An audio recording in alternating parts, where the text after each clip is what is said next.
All right, we got Jerno here from Jerno's Comics. What's going on, brother? How you doing? All good, man. Appreciate being here today, man. What's going on? Yep, and you have you selling your comics. How's that going on? So yeah, I mean everything comics, man. The YouTube mixed with selling, and it's a tough market right now. With the economy and everything, but I love doing it, and I wouldn't trade it for anything right now. Oh, okay, cool. Is everything clear on your end? Am I choppy? Nope, you're good. All right, cool. So basically, I'm gonna just go ahead and get to it. I'm not gonna put no mustard on it. So what we talking about right now is diversity killing the comic industry. So I'm gonna give everybody a little bit of background on me and how I came into it. I started like in the 90s. I wasn't really that into it until I started to hang out with my cousins, and my cousins were really into anime and comics and things like that. So that's how I started to get into it. And then obviously I grew up and got stuck on life or whatever, and then I just stopped. And then my dad passed away. I mean, this is years ago. This is like my dad passed away when I was like 12. So I have a 16-year-old son, and I see a local comic shop in my area, and he's not into comics like that. Well, at least before then. So I'm just in the local comic shop, right? I'm fumbling around, and then like I see this. Hold on, like I don't know if you can see. I seen this right here. That's what's up. Okay. Um, this ain't nothing. You know what I'm saying? It's just I don't even think it's that uh like rare or whatever. But I got a little emotional when I saw it because my dad really worked hard to get this for me. Like, I think when this came out, like it wasn't available in a lot of places.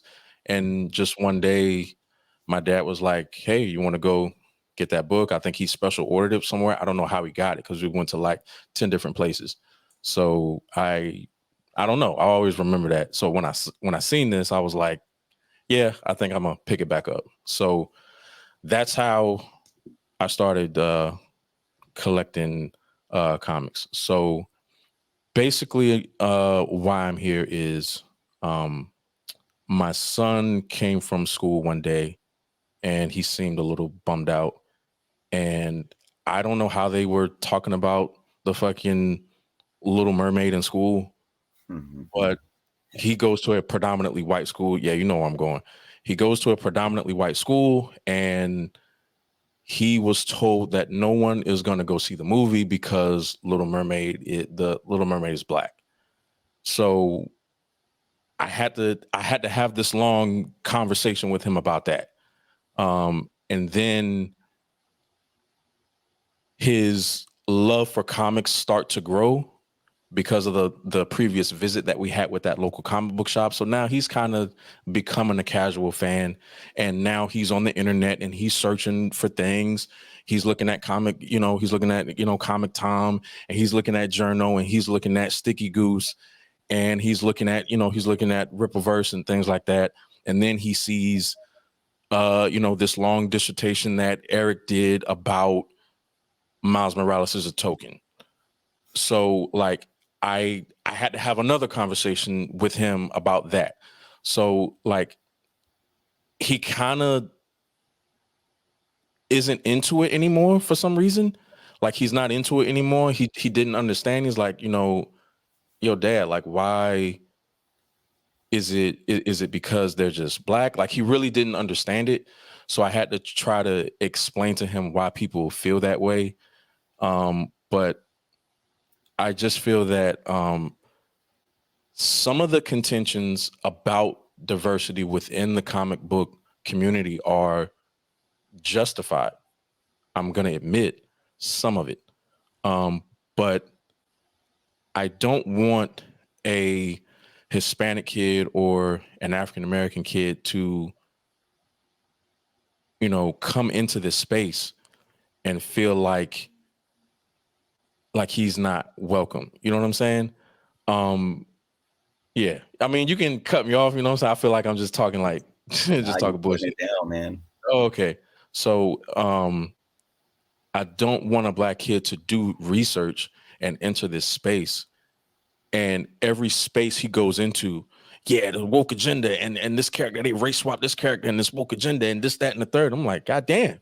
And now I have to try to tell my son, like, there's gonna be places where you want to go where some people just kind of feel a little iffy about you being there, but you can't let it get to you. You have to just push forward and try to enjoy yourself.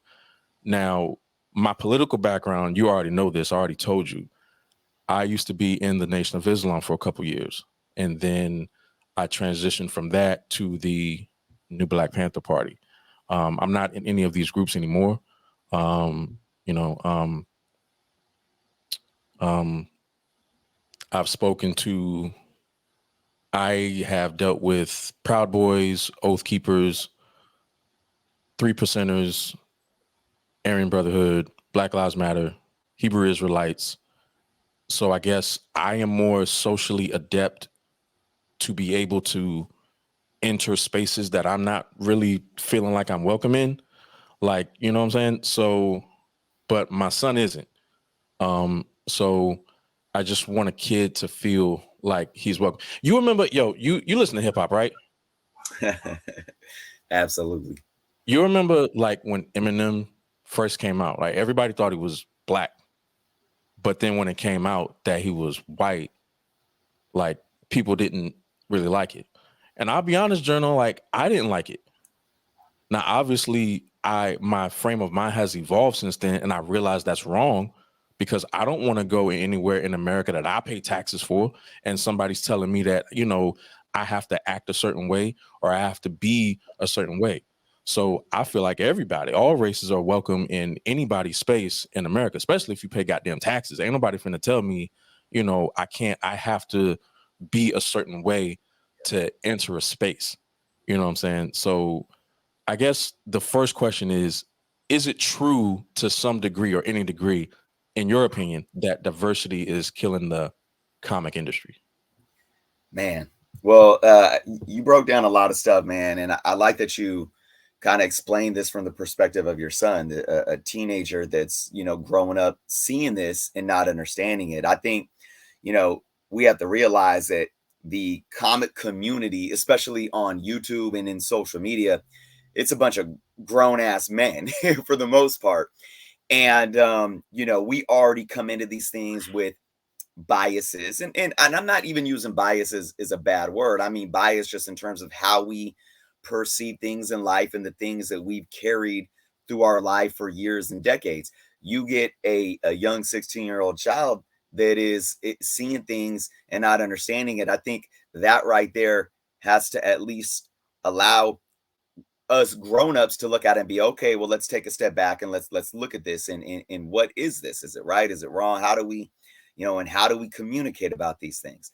I mean, to answer your question straight up, absolutely not. Diversity is not ruining anything. But the problem, I think, is looking at something so black and white because you have it's more of a slogan. Like when we talk about diversity is ruining, it's like, well, what is diversity? What does that even mean? And then you get all these what I call buzzwords: forced diversity, tokenism. These words are being used, or these terms are being used left and right, is basically prejudicial terms. Just like, if we want to talk about race, every race has derogatory terms that pigeonhole and box. And we do this now with politics even. I mean, what's a derogatory term? If you are a conservative, what is a derogatory term for a liberal? Snowflake. Right? Like that's and I'll even say, there are liberals that anybody's that's conservative, I mean, they're automatically a bigot. So we take buzzwords to basically create rhetoric. And the problem with these conversations with comic books at this point is that nobody's actually having a conversation. We are now just group thinking and regurgitating the same buzzword sensationalism that basically backs up our fear and biases of what we don't understand. So that's the best way that I could break it down just to answer that question. But then, I mean, from there, we need to start stripping it apart, right? We need to start really diving into specific situations, specific examples. I mean, you could bring up specific characters like Miles Morales or things like that. But I mean, just to answer that question point blank, no, it is not. But there is a phenomenon that is going on and that you even recognize. I mean, you say you're not sitting here painting something black and white either. You actually sat there and said there can be some truth to some of this stuff, some of these concerns. But in order to have a real conversation, we need to strip away the buzzwords and the rhetoric, that sensationalized rhetoric, and actually dive into some substance and start having a conversation. Yeah, man, that's true, man. I mean, because I can understand a small percentage of it. I can understand that you, you know, want to hold on to something that you believe is pure that you had when you were a kid and you don't want to see it tainted. So I will say that if you create something, somebody that is above you shouldn't be able to tell you to change things or to alter things, excuse me. I don't know if that's actually going on, but I'll go on record to say if that is true, then that is wrong to me. Right. But I'm going to be honest. I'm pretty fucking amused by all of this. And the reason why is I'm going to tell you, with this particular crowd that has these contentions, when things happen to people that they don't like, they're not very sympathetic. Right. But when it happens to them, now it's just, oh my God, Marvel sucks and this sucks and everything sucks and oh my God, and this is sucks and this sucks. Bro, they've been portraying the Egyptians as white for decades. Yep. Right? Nobody they Yep. didn't say nothing. They didn't say nothing. I don't With even think English the Arabs said accents. anything. Like everybody just like stay quiet. So it's like I don't understand why you got all this energy all of a sudden. Like what's up? Like why your chest swole all of a sudden? Because they've been doing this for like 20 years and you didn't say nothing. You didn't say nothing when I think Julia, like man, what's her name? Angelina Jolie, she played in the movie that was supposed to be for Asian. Like Bruce Lee got screwed over in a couple of movies that he was supposed to play. They got white men to play that. Ghost in the Shell. I mean, it's a couple of other ones. I mean, I'm just going off the top, like Cleopatra, like back in the 70s and the 60s and the 50s. Like, so they've been whitewashing for decades. And I'm gonna tell you, I still went to go see a lot of those movies, bro. Yeah. Like, I still went to go see those films. I was like, that's kind of wrong, but I still went to go see it. Like, so I feel like your anger to me feels disingenuous because you weren't upset when it was you. When it was you that, what I'm saying, when it was a minority character and you were being replaced with it. You know what I'm saying? So that's what I have a problem with.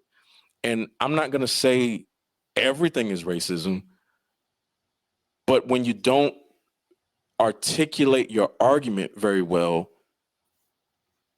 I'm left to assume that it might be a little racist to a degree. Like I don't know I don't know what to say. Like you know what I'm saying? Like I feel like this particular crowd, like they kill something before the shit even comes out. Like an actor or something. Oh, this person's writing it. Oh, this is gonna fuck tank. This is gonna tank. This is gonna tank. Nobody's gonna go see this. This is gonna bomb. And I'm like, it's gonna bomb because of people like you, dude. Like nobody cares but you, bro. And what Nobody do they cares. do? Let me just say to that point. It's funny because their argument is always agendas, right? Oh, it's an agenda. But these individuals, again, no matter where they're coming from, maybe they really feel feel this way, and it's true to whatever, you know. And they always talk about agendas, but all they do themselves is push agendas. And that's the irony of it. They push so much of an agenda that they have YouTube. I mean, that's what their YouTube channels are dedicated. It's to that anger and that hate and the anti. It's all anti. So I just think it's counterproductive. And if you look at, let's just use Eric July as an example. Now, here's the thing.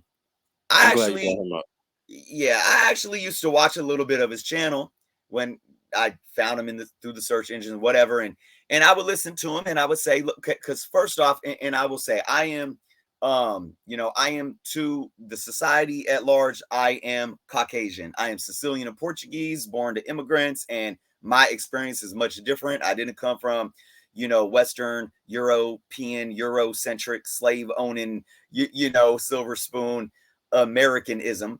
But like, as somebody that loves this hobby, that somebody that has a black wife and mixed children, to see a black man in this hobby that is very much, white, and again, not saying that is a negative thing, it's just, for me, it's good to see diversity. When I saw him, and I saw that he took a bit of a different perspective, he brought politics into it, and we live in a very, polarized political age. But I listened with an open mind. I'm like, okay, this guy is kind of like playing a devil's advocate, kind of seeing both sides here. But then I realized what he grew into. And when it comes to his, he's done the ISOM, which his own comic book. He did a crowdfunding for his own comic book. Anybody that can pull that off and do something like that, I'm down for. Like, I power to them. But his whole platform on his channel grew to, and I'm going to say this in a minute of why they do this, but it grew into this anti. It's really anti-black. It's anti-diversity. It's anti-woman. It's anti anything other than this extremism that he pushes. And so this comic book that he crowdfunded is supposed to be the anti-woke, which, again, buzzwords. I mean, woke was supposed to be a phrase that spoke of a positive limelight. Now, don't get me wrong. There's connotations on both sides of this term that have leaned to types of extremes, but he's all anti-woke. The woke is the agenda, so I'm going to do something that is anti-woke, the woke is the agenda. I'm going to do something that's anti-woke. And it comes down to this. When we talk about diversity, when we talk about politics, when we talk about all their arguments, you said it's disingenuous. When all you do on your platform is say it's a forced agenda because it's a quote unquote political ideology that you disagree with, but then you push back with basically the complete opposite, it is the same thing. So now you're pushing a political agenda. It's just the opposite of what you hate. So to a lot of these people, it can only be political. It can only be an agenda if it's what I believe in. Now, if you really believe that somebody is tokenizing something or forcing an agenda, you can't counter it with an agenda, because then you're doing the same thing, which you are then pointing the finger at. It's just the opposite. It's like Bloods and Crips.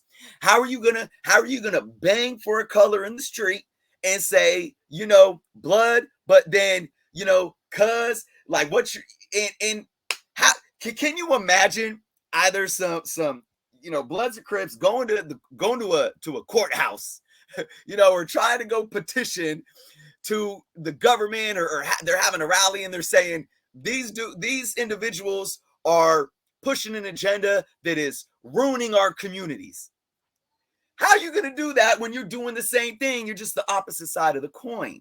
So that's where it becomes, once again, I go back to what I said earlier. It's like, we're not having a conversation. We're just sword fighting over biases and which bias fits better. So I think, to your point, was it's not even that if some of these individuals are even conscious of being prejudiced or racist. I think if we actually were able to have a conversations, we could see that some of them are just living in their biases and their fears. And I'll say this before I let you come back in here. And we the thing that we have to understand about America, the United States of America, and I actually did a video. I'll share it with you. I was trying to share with you before we did the show. When it was first announced about the Little Mermaid, like 3 years ago now, I actually did a video. It was called like Race Changing in Modern Cinema or Modern America or something like that. And I talked about the films, I talked about comic books. And the things that we understand that you touched on is that the only reason that you, as a white man, anybody watching that is a white man that was able to grow up and open a comic book of any sort and see everybody in that comic book. I mean, this is from what, 91, and everyone in here, you go to every single page, everyone in here is white. Everyone. The reason that you could do that was because from the 1930s to the 1960s, when all of these we call legacy characters were created, not only were black and brown characters not being created, but black and brown artists were not allowed to work in the comic book industry. Black and brown writers were not allowed to work in the comic book industry. And if you go outside into the real world, black and brown individuals were being lynched and hanged in the streets and hosed down in the streets. Segregation was legal. And that's my parents and grandparents' generation. So it wasn't that long ago. So you now are sitting, and I know they hate when we say the word privilege. I know they don't understand it. At like, oh, privilege, I'm not privileged. I worked for this. That's not what we're talking about. You lived in an environment where subconsciously you did not even question identification of these characters that you grew to love. So if you talk about a forced agenda, the forced agenda was the whitewashing of America.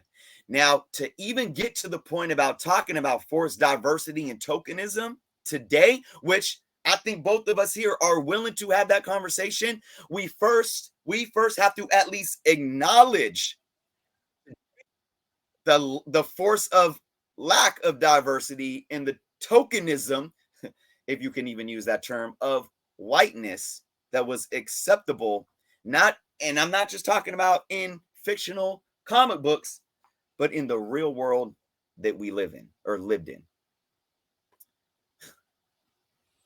Yeah, man, that's facts. That's facts, man. Yeah. In the beginning, that jank was real choppy, but we're gonna roll with it. But yeah, man, you talking facts, bro. Like I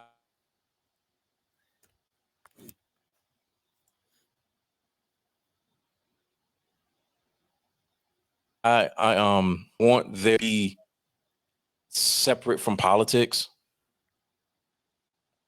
Like they say that a lot, and I'm glad you brought up. I'm glad you brought up Eric, because I always wondered. I was like, man, why do they like Eric so much? Because there's a lot of there's a lot of writers out here who eat, sleep, and shit this stuff. They got books. They can't get funding. I said, why do they like Eric so much? Why do they like him so much? Why do they support the guy so much? Why do they give him their money? And it is all politically based to me. Yep.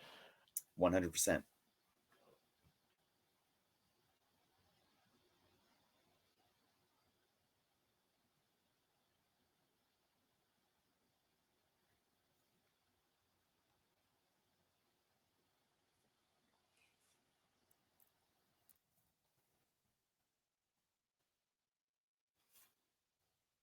Bro, it just doesn't look good, bro. You know what I'm saying? So when you guys say, oh, oh, this guy's this and he's got that, I'm like, yeah, I can see. And then I go to his YouTube channel and then I look at the most popular videos that he has. it's it's the same black conservative shit. Black lives matter this, Black lives matter that, and and they're this and they're anti woke this, blah blah blah blah blah. Not So I just feel like I like bro, I'm gonna be honest. There's one half of me that's like Martin Luther King right now, and then there's another half of me that's like Marcus Garvey type. There's a part of me that says forcing diversity to some degree is a good thing, but then there's another half of me that says I don't want to integrate with these people. I don't want to. I don't want to be associated with this dude.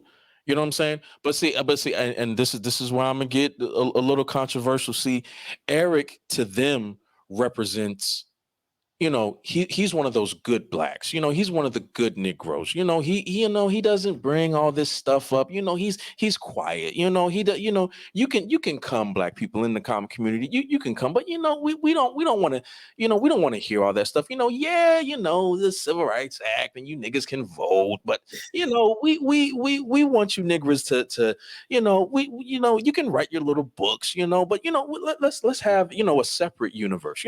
Miles Morales, he's in a separate universe. You can have your own. We can hire black writers. Create your own characters and have your little corner over there in the comic book store. Of black novels. You go just sit over there. But be more like Eric. See, he's a good nigga. See, and that's what it is to me. That's what it is to me. I'll talk to anybody about it because you and I know like this was supposed to be a lot bigger than what it was. And a lot of them agreed to come, but it was just there was some on not you, like there was some on the other end that was like, I don't talk to this guy and I can't do this time, this, what I'm saying? So I was just like, what, don't I'm good, bro. Like, you know what I'm saying? So I hope that one day we'll be able to all have a conversation. So I do want to get on with Max and thinking critical. Like that dude, he's not gonna respond, but I'm definitely gonna be respectful to him. Like and everybody and Max and what I'm saying, and Hobby Hero and all of that. Like I'm just not seeing what they're seeing. Nobody wants to go see Little Mermaid. Okay, look, I didn't see that shit. That shit just doesn't. I'm not interested in the live action stuff. It doesn't. So I have a question for them. If nobody wanted to see it, why did it gross $500 million? Why did it do that? Why did people go out to see it? I mean, you're saying it's a flop, but I don't know. I'm just looking at the numbers. Yeah, it was a 250 budget, but they made 500. So, I mean, that seems like a damn good flip to me. I'm not saying this is like the international smash. I'm not into all that shit anyway. But Yeah. you're lying. You're lying to rile up your base. Like you're lying about these things. Like you're saying people don't want to see it, but when I look at the numbers, it looks like people do want to see it. Now, yeah, you got some flops. I think Lightyear flopped, I guess, and then the other one, Strange World, but that was because they had a gay character in it or whatever, and they don't like gay people. That's what it is. Like that's what I'm saying. You know what I'm saying? And it may just been bad timing for Lightyear. I don't know. You know what I'm saying? Like I liked it when I saw it. Like my kids saw it. Like my kids didn't turn gay. Like you know what I'm saying? So it's disingenuous because you're trying to say that everything is flopping and it's not, Yep. and then like this festers in their group's minds, and they're Yep. running around saying this is flopping and nobody's buying this and nobody's this. Listen, nobody's buying these. Nope, nobody's buying this stuff. Nobody's buying these Marvel Legend stuff. They're just sitting on the shelf. Nobody's buying that stuff. Nobody's buying that Black Panther stuff. Nobody's buying none of that. But then I look it up. I do research that Disney makes like 50 billion a year on selling their merch. So I don't know. Maybe I'm reading the wrong thing. Maybe I'm like I just don't get it. You know what I'm saying? So I I don't know like what to do, because it's like there is a part of me to say, hey, we need our own black, publishing comic company, this, that, and the third, but we can't do that. Okay, it's illegal. It's racist. We can't do that. Yep.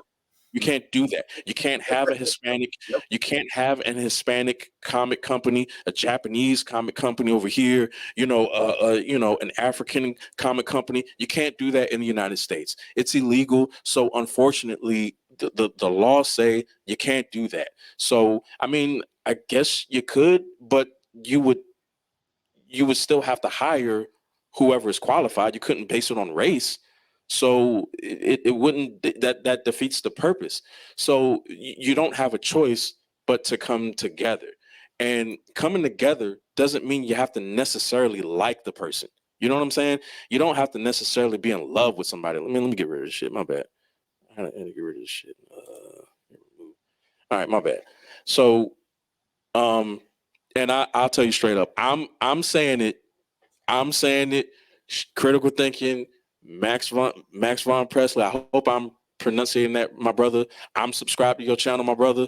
I respect your opinion. I think you are an intelligent person, my brother. I believe some of your contentions are absolutely legitimate. I disagree with some of them, but I'm telling you, Eric is a house nigga. And that's why a lot of people in your community support him. There's Hispanic, Japanese, Asian, all types of ethnic backgrounds that write and try to push their comics to that particular industry, and they get the fucking door shut in their face. And this guy gets over $1 million because he represents something to you and your people. That's why I can tell you straight up, y'all don't give a damn about that dude book. Yep. Y'all don't give two fucks about that dude book. You don't care. You don't care about that dude book. You don't care about the story. What's the story? You don't know. You know what I'm saying? And that's just crazy. Well, we don't want politics, and we don't want, get out of here. That's the only reason you bought it. So I'll ask a respectful question. Would you buy a comic book that was written by Colin Kaepernick? If it didn't have a political agenda or nothing, would you buy it? Would you buy a comic book written by Obama? You probably wouldn't. You would say, man, get that bullshit the fuck out of here. Yep. Because your mind has been, with all of our minds, my mind, everybody's mind has been polluted with politics, and we base our life navigation based off of what we've been taught socially and politically, and that's just the way that the shit is. So it's like, I don't even know what the solution is to the shit. All I know is I want my son to be able to go on YouTube and not have to see, you know what I'm saying? But I guess that's like, I guess that's probably not going to happen. Like, my son's going to see some fucking hate on online, but I don't run away from shit. I run towards it. So I respectfully, I know this shit is a little choppy, Max. This is my first, this is my first stream. So don't kill me. I would like to have a conversation with you. I would like to have a conversation with Thinking Critical. I would like to have a conversation with Aaron Sparrow, because I believe that this content is doing just fine. But I also believe that, yeah, you're right. If they created a character as a particular race, it's kind of wrong to change it. But I still believe you guys are hypocritical, because you didn't cry when they did, the Cleopatra and all these other movies that had white people in it. I mean, Bruce Lee got fucking destroyed. I mean, to be honest with you, the fucking Hollywood owes his family a fucking reparations separate. You know what I mean? You want to talk about that, because that dude got destroyed. All the content that he created, and they just whitewashed everything he did, didn't pay him, took his ideas. It was supposed to be him, but they got white actors to play a lot of those roles in those movies that he created, or TV shows rather, and he didn't get compensated for that. Nobody said anything about that. White people weren't upset. White people didn't care. White people didn't care that Cleopatra was portrayed as white. White people didn't care that the Egyptians in Hollywood for like the 50s, 60s, and 70s were portrayed as white. Nobody cared. But then, bro, let me talk about that too. The Cleopatra thing. They dug up Ramesses II. Okay, I'm in the conscious community, so I know. Listen. They dug up Ramesses II in Egypt, and they carbon dated him, and they took his DNA, and what they found was E1B1A. that is a genetic haplogroup that's only found in the sub-Saharan African. And if you do a DNA test on African Americans in the United States, 60% of African Americans who get tested will have E1B1A in their DNA or whatever. So therefore, I just proved in 30 seconds that some Black people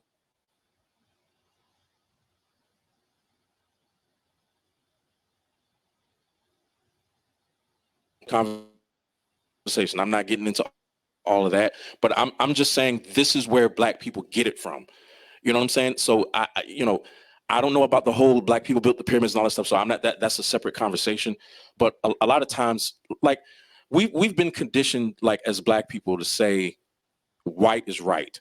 But I think also that some white people have been socially engineered in the reverse, that everything Black is like kind of like, whatever. That's that nigga science. We don't care about that. Oh, Neil deGrasse Tyson, we don't that's that nigga science. We don't he's not real science. You know what I'm saying? So yeah, I'm just rambling at this point. I had like a billion things like in my mind, so you can cut me off at any given point. You know what I'm saying? But it is what it is.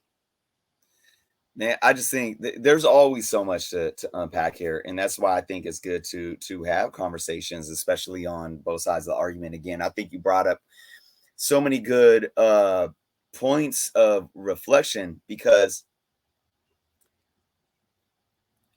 the Eric July thing. I mean, I don't want to say I unfortunately agree. I mean, I really do, though, because when we talk about token, it's ironic. Almost everything they do is ironic, because he is their token. Like you said, he's safe. And it's like, so anybody, and again, and I'm not saying anybody who believes this is consciously racist, right, or trying to be, but I'm going to come back to that in a minute. But in their fears or their beliefs or in their righteousness, when white folks get one Black person that seems to agree with them, they feel that there it is. Like it's like God truth, it's like the God particle, we must be right, 12% of the country that is Black, but we got the one. There he is. Like, give him the cape. So it's just crazy. And it's like, but then they turn around and we're like, but now we got a Black character in comic books. It's tokenism. Okay. A few things. One, disingenuine. Let's get back to that, because this is the thing here too. And I'm going to use this man right here as kind of a segue into this. Tupac.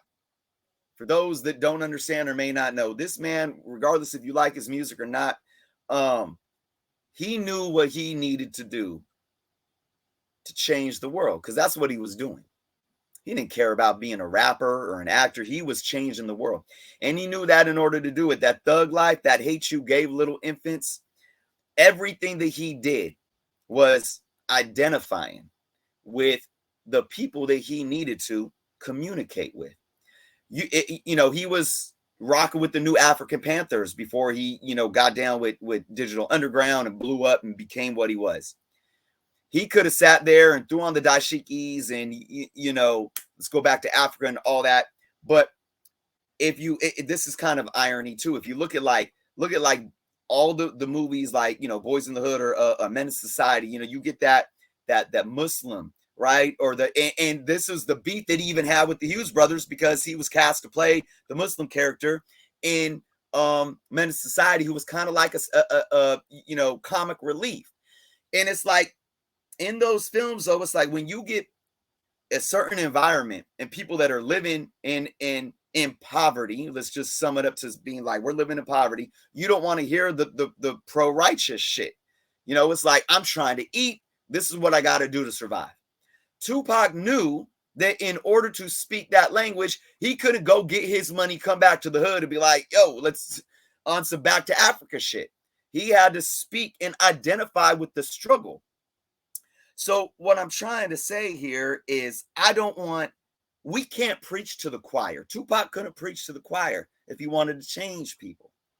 We can't sit up here and act like we're in some like, you know, anti-war, pro this rally where, you know, and I went to a few, you know, I remember back when Bush Jr. was president and, you know, no war in Iraq. I went to a couple of little rallies out in the Bay and, you know, you get, you know, they're playing music and they got their picket signs, you know, it's mostly white folks, you know, like, you know, you got, you know, everyone's smoking weed. You got the white dudes with the dreadlocks and all that. And they're like, peace, love, you know, and it's all gravy. I ain't trying to stereotype people myself, but you go to that and you're like, yeah, no justice, no peace. But then you go back to like Emeryville or the Oakland Hills and you go back, or Marin County, and you go and you sit in your privileged little lifestyle.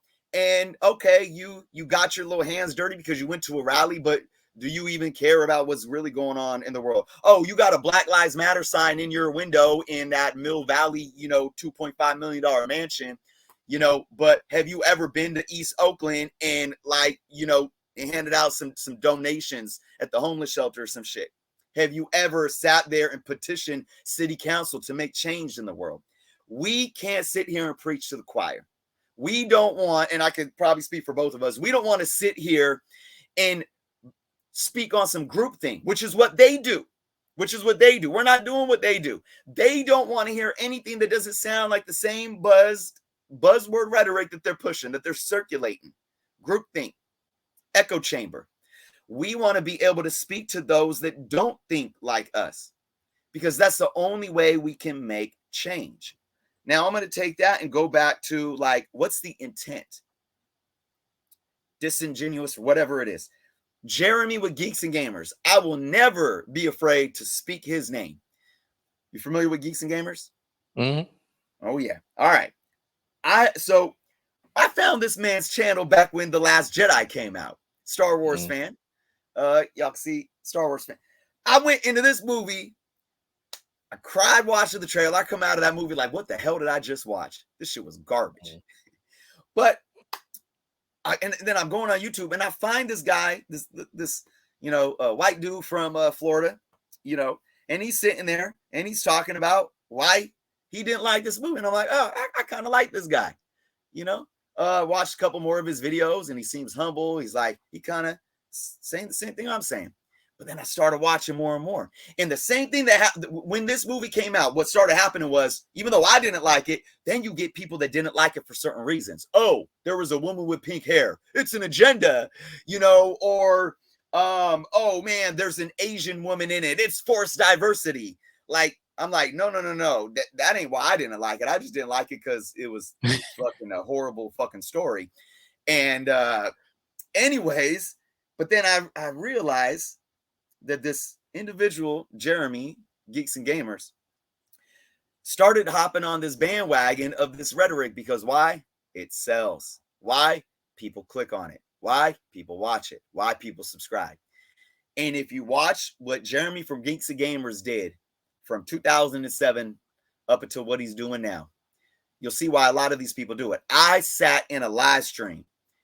I'm sure it's still on YouTube somewhere. I sat on a live stream because I called this dude out on my channel. They ended up seeing it. They were running their mouths talking about me. I said, what's good? Let's talk. Let's sit face to face. I brought this man on a live stream and he told me to my face, I do what I do because of clicks and views. He told me to my face. And then he apologized to me. He did. He apologized to me. And you know what he did after I still got it? He sent me an email. He found me on Instagram, followed me, sent me a little message there, sent me an email saying I really appreciated it. You know, we got more in common than where we differ. We should talk again. And I replied to him back and was straight up with them. I said, I believe you're a good human being, but don't let the bullshit, don't sell your soul. Don't sell your soul. I never heard back from him again. And now he has what? 500,000 subscribers. And every single video he does is anti-this, anti-woke, anti-black. And they do the same thing. They got that one little black guy and the one woman, you know, they're like anti-woman, but oh, they got a woman that will sit there and circulate the rhetoric too. Same, like I said, same with Eric July, Ripa. I mean, you can clearly see, I mean, sure, whatever, you know, something was in him, but you can clearly see is the views and the subscribers start coming in, what happens? What happens to their channel? Thinking Critical is another one. Thinking Critical was a guy that I could actually, listen to his channel, Thinking Critical. I'm all about critical thinking. I always want people to think. Watch his channel. Look at his channel pre-pandemic or early in the pandemic when it was small, and then listen to him now and look at every single video he does. Everything is anti. This is garbage. Like you were saying, garbage, garbage, garbage, garbage. And look at why. It's rhetoric. And another thing I want to point out that you talked about is how they misconstrue stuff. Everything is, even data. You could take data. There is a YouTuber, I won't say his name, but he his dad works in the industry, and they sell comics, but all of his videos are like crashing 80%, but then the next day increasing 80% comic books on the market. And he distorts the data. Even numbers. You think numbers don't lie? Even numbers can lie. That's why Michael Jordan will always be the greatest, and this LeBron argument is ridiculous, but that's another show. Anyways, right. Numbers can lie. And if numbers can lie, words can lie. Context is taken and ripped apart to fit their agenda. Let's look at The Little Mermaid and what it did for numbers. Now, you said $150,000 production budget. There's also advertising and marketing that was somewhere around 140 million. So, the profit isn't as much as casual fans may see, but it was profitable still. And then you got residual costs and expenses, but that goes into like streaming, post, VOD release, et cetera, and that's already slated, because I did my research, that's already slated to make another close to $300 million once it leaves the movie theaters. Now, in the only market that it's really struggling in, because in the domestic market, it's not that far behind Aladdin, which grossed $1.1 billion. So it's not that far behind in the domestic gross. Where it's hurt was the Asian markets, especially China, because we see it in America, we see it between the Korean communities, the Black communities, you see, and we know for a fact, especially in Japan, what do they look to? They look to that white American culture. Their racism just don't pertain to white folks, especially with Black people on a global scale. China boycotted this film, not because it was a bad movie, but because, in all honesty, sometimes they can be more racist than these white people that are just, screaming tokenism. So it struggled. But here's another thing they don't tell you. The box office in general, movie tickets are down. The box office is struggling. We are in a recession, and it could be even worse, but they just don't talk about it like that. People aren't spending money right now like they used to. People aren't going to the movie theaters. Look, why are we not sitting here talking about The Flash? That was, an all white, the main characters were all white. Why are we not talking about The Flash and how that tanked? The Little Mermaid beat out, the Little Mermaid's fourth weekend beat out Flash's opening weekend. Why aren't we talking about that? So you and I can come here if we wanted to push a narrative. If we wanted to push a narrative, we could come here and say that Black folks and allies, or let's make it political, liberals. Let's just make it political. Liberals rush to the box office to see Little Mermaid because we want diversity. We can push that narrative, and we can use The Flash. Nobody cares about white males anymore in the lead of a superhero flick. Nobody cares. We can push that narrative, and because certain people probably want to cling to biases, they would take that narrative and they would run with it, and they would start doing what we call the telephone game. That ain't old. Come on, man. And then you have this narrative that the reason why The Flash is not successful is because The Flash is a racist, white, male-driven film, and nobody wants to go see that anymore because all we care about is minorities. Yeah. And it's just it's ridiculous, man. It's ridiculous. Yeah, it's crazy, bro. I don't even know if there's a solution to all of this. I think we'll probably just have to live with um having these different uh opinions about it. And I'm gonna try to wrap us up because I know you got somewhere you got to be. Yeah, yeah. I So just I got a little more time. I got a little more time here. So yeah, so I guess I'm gonna try this again, bro. I'm gonna try this again. Everybody was down for it at the beginning. Everybody was. And I didn't tell you this. Man, I forgot the dude's name, man. What's the dude's name? Fucking he did his first name, I can't pronounce his last name. He did Underworld. He wrote created Underworld, and he created Blue Marvel. oh, yeah, yeah. And he did I Frankenstein. He's a black writer, Kevin something.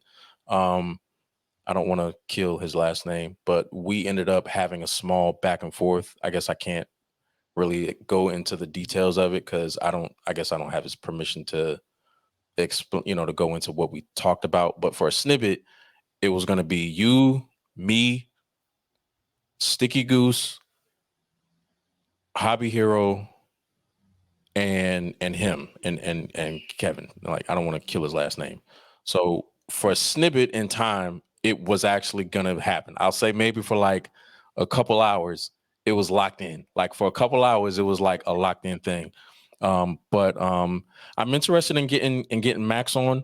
And Aaron. I did reach out to Max, and Max is a good dude, you know what I'm saying? So I'm not saying that Max is or anybody that has that opinion about this content is racist. I'm not saying that. So I would love to have a conversation with him just because it's cool to have like opposing views. So I would love to have him on. I'm gonna reach back out to Sticky Goose. Shout out to Sticky Goose. Like, I like Sticky Goose. And we'll see if we can do this without the shit fucking being all choppy every fucking 10 minutes. But this is my first stream, so it is what it is. Um so I guess I don't have anything else, but I Uh, guess yeah, go ahead. I just want to, I do have a few points I think that for those watching to kind of Mhm. leave with because, I'm gonna tell you, you're setting yourself up. I mean, we're talking about something that people are going to put blinders up to or put a defense up to. And that's on all spectrums of opinions right now. It's like we are so divided, um and we've forgotten how to have conversations. Mhm. Everyone is so defensive. I watched a decent movie. I don't know the name of it. I don't know if you've seen it, but it's with Jonah Hill and Eddie Murphy is in it. He played like Jonah Hill, obviously white dude. I He's didn't see Jewish. that. I know what you're talking about. I didn't Yeah, see it. yeah. It was, and I was multitasking, but I liked it just from what I experienced because it at least, and not to say that it was done perfectly or is extremely realistic, but it showed how we can have conversations, how we can come together and have conversations, from different perspectives and how to be um empathetic, how to not just be reactionary, but let's try to understand where people are coming from. Right now, I just say if we want to talk about politics, I was never a fan of Trump just because I think he's a bully. I think he's a narcissist, and it has nothing to really even do with his political beliefs. I just don't like how he acts, and I think that rubs off on people. But what I also don't like is becoming that in which you hate. Like Mm, I didn't like folks that would just come out and say, "Oh, you like Trump, you're racist," or or orange face. It's like, what do you do? So now it's like you're doing right. exactly what you're pointing the finger at. You're being childish, you're Yeah. being narcissistic. Let's have a conversation. You bring up Max. Yeah. Max is a good dude. I've been on Max's channel. He's a very humble dude. He's an ex-Marine. Um, and he grew up a certain way, and he has certain morals and beliefs. But he actually did a video on his channel one time where he was discussing I forget what it was. I think it was like kind of like this idea of the Mary Sue, where, oh, we're just gonna make an idea of a strong female character, but she's gonna be like OP, and there's no real backstory and all this. And I didn't necessarily agree with what he was saying, but I appreciated how he presented his argument, because he never used a buzzword. He didn't use the term woke. He didn't use the term like Mary Sue. He didn't use any of these buzzwords. And he actually presented an argument that allowed you to sit and critically think about it. Okay. And it allowed you to think for yourself. So I want to leave people on this note. The first thing that we need to do is to not just, if somebody has a different point of view, and I know it's hard, and I'm gonna say this right now, like I am, I will never know what it's like to be a black man, a black person in America, in the world. I will never walk those shoes. My wife is black, my children are mixed, and I live with the fear through them and through where my heart is at. I worked with the original Black Panthers. I sat with Bobby Seale and Melvin Newton, Huey's brother, and I grew up in the Bay Area, growing up in diverse, impoverished communities, and I live my life to be an ally and to try to understand the struggle that is not mine, that will never be mine. And I know it's hard to do this, but if you are black or brown, and or I mean, even if you're white and you just hold certain beliefs, I know it's very hard to see a white person, or again, even someone like Eric, speak things or bring an energy or a dialogue in a way that is hurtful, because you feel like it seems threatening, it seems racist, it seems prejudice. I can't tell you how to sit and have patience with that. I can't, because I can't ever be in your shoes to say, oh, well, just have a conversation with them. I mean, that's a scary ass thing to do. But I encourage you to try to do your best to be the bigger person, even if you have to walk through the fire to do it. Because at the end of the day, even Malcolm knew this. Even the Black Panthers knew this. Malcolm figured this out. But even the Black Panthers knew this. Is like, it's all about having allies. Like we do, like you were saying earlier, it's like we're almost in a situation where it's like, and it's sad to say this, you look at like when America was segregated, like at least they were like, oh, like y'all can drink out of your own water faucet and start, I mean, Black Wall Street was thriving though.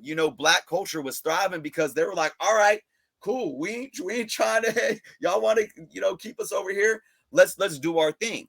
And then when it integrated, and again, I'm not saying don't twist my words here. When it integrated, white people, those white people, they didn't want integration. So what do? You still oppress. You still gerrymander. Yeah. You still gentrify. So it's like now you force coexistence where you don't want coexistence. So we have to, what I call, pimp the system from the inside out. And I may be getting kind of long-winded and sidetracked here, but I gotta say, you good. You good. I'm listening. Yeah, you good. It's very important. There was the issue a couple years back about during the height of the Black Lives Matter stuff, where Starbucks sent out something saying, guys, like, because somebody came in, a Starbucks worker came in wearing some Black Lives Matter stuff, and they were like, yo, like, you got to take that off. It goes against our corporate policies, against politics. Yeah, But remember what it's just like. There was like some types of, I think there was another altercation where some like Proud Boy white, anti Black Lives Matter folks like were threatening somebody like in a Starbucks or in a place of business. So what they did was they took this person, they told him to take the stuff off, but we're going to send out a letter and we're going to sit down. We give us, I think it was 48 hours. And what they did was Starbucks created their own Black Lives Matter pins and stuff. So everyone came out and was like, man, fuck Starbucks. It's like, I don't give a shit about fucking black people. Ain't down with this black. And it was like, no. Listen. They, from my perspective, what they did as fast as they could, I mean, a 48-hour turnaround was really fast. They were protecting that employee from two things. Well, they were protecting the employee and they were protecting themselves. Because one, they were protecting the employee because can you imagine having an employee rocking some Black Lives Matter gear and some racist or whatever people came in and like harmed that individual? So they were protecting the employee safety and they were protecting themselves as a corporate entity, because we know damn well that in the United States, people are trigger happy on lawsuits, man. They will sue you for burning your tongue on a hot coffee.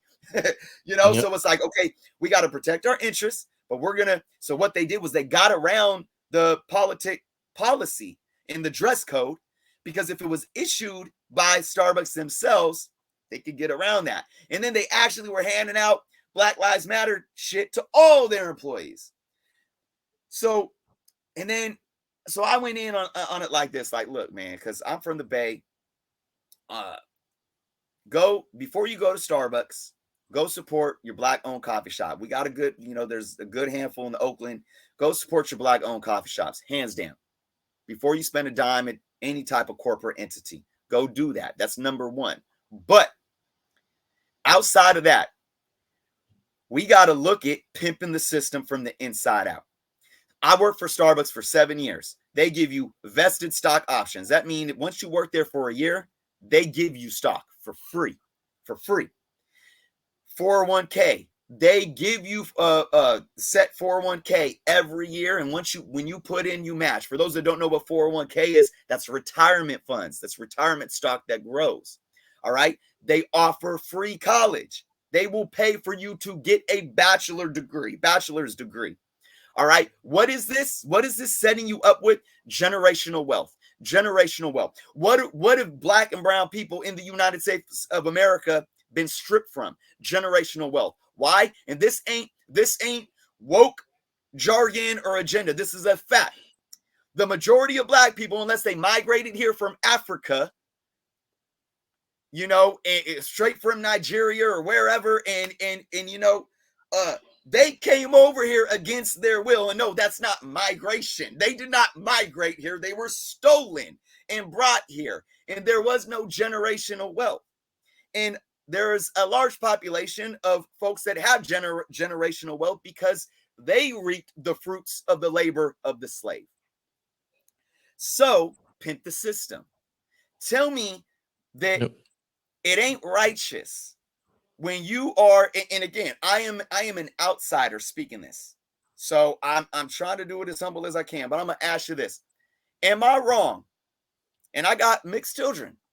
Am I wrong for saying, okay, look, man, if you think that the system still wants to keep you down, I do believe that, land of opportunity and all that, like we can fight for what we want and opportunities do exist. All right. But if the system doesn't work for you, and if you work outside of the system, you become a target. Is it not an avenue to pimp the system from the inside out? And you look at it as a generational thing. How do we perpetuate change? Anytime somebody comes out to perpetuate change and they stand alone, what happens to them? They get fucking killed. They get assassinated. I mean, even Nipsey. Look at Nipsey. Nipsey was buying back his fucking hood and they kill him. And dude was a fucking CI. That's a fact. Y'all could go research it. Jimmy Henchman, that fucking set up Tupac, was a fucking CI, was an undercover fucking Fed. All this shit, man. Don't get me on that shit now. But I know we want to support Black-owned businesses and all that, but if we got young, like I went into a Starbucks in San Pablo a couple years back, and I went in there and I don't know what they were playing. They were playing something, I was like, I walked in, everyone there behind the counter was Black. Young Black man. I think there was one Black girl there. And I was like, this is beautiful to me, because I knew I was looking at each of them. I'm like, fresh out of high school, maybe whatever, like wherever they're at in their life. I know I'm looking at them. I'm like, they're getting that stock options. They're getting that 401k. They might be getting college paid for. Generational wealth. And that made me happy. So I know I'm saying a lot here, but my point is, No, you good, bro. we gotta do our best to reach outside of our boxes on all ends and try to get outside of our feelings and try to have conversations, because this was my original point, is that conversation. In order to make change, we got to change the status quo. And by changing this, by preaching to the choir, we ain't changing no status quo. You know, Right. Yeah. we could be conscious rappers. We could be Mhm. fucking Public Enemy in 2020 fucking 3 screaming fight the fucking power. But who's listening to that shit? Right. Like, Yeah, that's true. if we can have conversations with those on the other end of the playing field, no matter how hard it is, we can start trying to work together. And you know, finding these different avenues to change the status quo and figure out that at the end of the day, we have more in common than where we differ.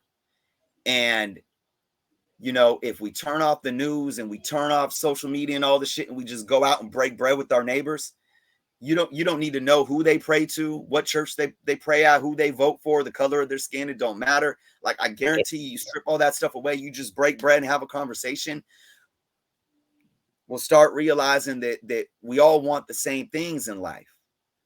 But Yeah. then when we realize that, when we get to the heart of that matter, and then we start talking about those other things where it becomes more complicated, you know, we could start having more empathy towards the other person's perspective and start breaking down those walls and have a conversation. So I really hope that anybody watching today understands that, and understands that if you ever, like, I'm here for you, man. If you want to bring me back on, I'm here. Anybody that wants to come back on, again, like, I'm speaking for both of us, but I do believe that this is a place to where we would welcome anybody that has different opinions and perspectives, to where we can actually put the walls down, have a conversation, and actually listen to each other to push the conversation forward. Facts. Yeah, man. We going. I want to have a conversation. You know, I mean, you know, but ain't nothing wrong with throwing a jab or two every now and then. You know what I'm saying? I don't want to have that conversation that Max. I love you, brother. I don't want to have that conversation that you was having with Reggie. We gonna get in.